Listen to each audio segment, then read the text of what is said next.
Joy to the world. The Lord is come. It is Gaudete, hopefully I got the Latin right, Gaudete Sunday, that third week of Advent where we celebrate, like I told the kids, joyful anticipation.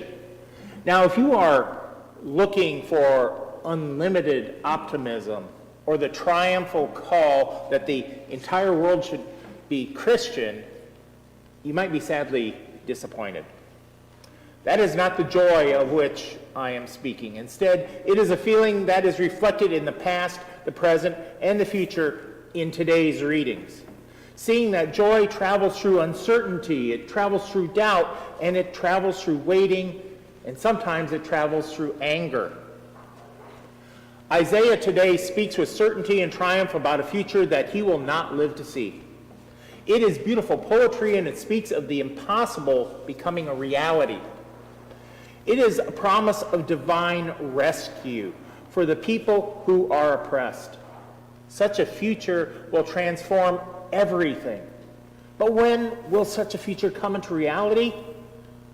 Isaiah doesn't quite know. And really, that is a question we hear in the messages that John is sending. Like many of us, he is stewing in his own fear, his own anxiety, and his own trembling. And like any human, doubt and wavering is part of that mix. John's asking if the suffering he has to endure is worth the price.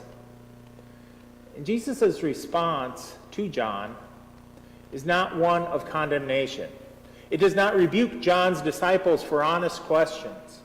But Jesus tells them to look around and tell John what they see. Stories of healing and feeding others and dignity for the poor. And as John's disciples go off to relay that message, Jesus confirms for us that indeed John is a prophet called by God. Joy to the world, the Lord is come. What Jesus does not do at that moment is miraculously transport John out of the chains that he's in a dungeon. Now, if we were directing this as a mini-series, we might be tempted to script the type of a happy ending. John never asked for release. Likewise, John, the man who wandered the desert in camel hair and ate locusts, he never craved soft robes and a royal life. John identified his role with that of the forerunner in Isaiah, and he knew that his job was to lead his own disciples to Jesus. John the Baptist and Jesus had intertwined lives since the moment Elizabeth saw Mary, when Mary came to visit Elizabeth, her cousin. He became a prophet, John did, and yet his faith both touched the promise of heaven and the reality of earthly struggle. And if you're finding it hard to relate to John, that's understandable. So let's shift to the story, to the tale of the little match girl. And I don't know if you're all familiar with that story, but this is an incredibly poor and homeless girl that travels the streets trying to sell matches, afraid to return home without a coin for her efforts.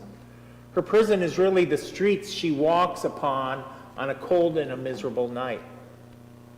Her reality, like John's, is a mixture of powerlessness, injustice, but also a vision of heaven.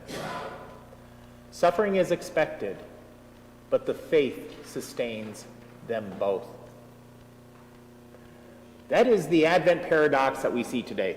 We are naming the joy we carry in our hearts at following Jesus' command to love one another while still acknowledging doubt, injustice, and suffering. Real Christian joy is not about toxic optimism or control of others or a belief that the way of God should be cemented into some sort of national policy. Instead, it is about glimpsing the kingdom of heaven peeking through as we show mercy to the vulnerable. Even when the rich and the powerful remain hostile, John does not get rescued, but the blind do see. In the story, the match girl freezes, but she sees love. It is an uncomfortable joy, but it gives us the strength to endure. Christ helps others as a type of mercy that breaks apart injustice and trades dominance for vulnerability, including an awareness of the pain of others. That Christianity works to build community and dignity for others. Mature faith knows that we cannot have Isaiah's certainty and transformation without John's doubt or Jesus' care for the vulnerable. Joy includes our response to difficulties. Joy to the world, the Lord is come. Now the epistle that we heard today from James. So James, traditionally thought to be the brother of Jesus, writes a letter rooted in perseverance and humility to the scattered people who are followers of Jesus, waiting without losing hope or giving into frustration was what we were called to do as believers.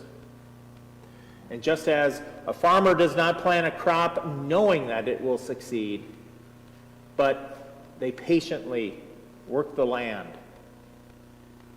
As the plants grow, the glimpses of what might be can hearten and strengthen us in our waiting. Still, we know that we are not in charge. We cannot make the flowers grow, but only provide the water and the nutrients to create possibility. Joy to the world, the Lord is come. You might be thinking of this line that I keep saying, joy to the world, the Lord is come, as a treasured snippet of a holiday Christmas hymn. But I find it a statement of holy reassurance in the face of the worst the world can throw at us. Now, oddly, or perhaps not oddly, this was the closing song at both of my parents' funerals. It was a shout to the world that God was not done working just because they were not present to sing the verses and the chorus. For me, for myself, it helped to break through the fog. Similarly, I hope that John heard what Jesus was saying and was comforted and heartened by the work Christ was doing. Every generation, including ours, will face challenges that will help them grow and lead them in ways that are filled with crossroads. And may the joy represented by this third Sunday of Advent, by the pink candle, may that joy come and strengthen us in the holy disruption caused by the presence of Jesus in our lives. Joy to the world, the Lord is come. Joy to the world, the Lord is come. Amen.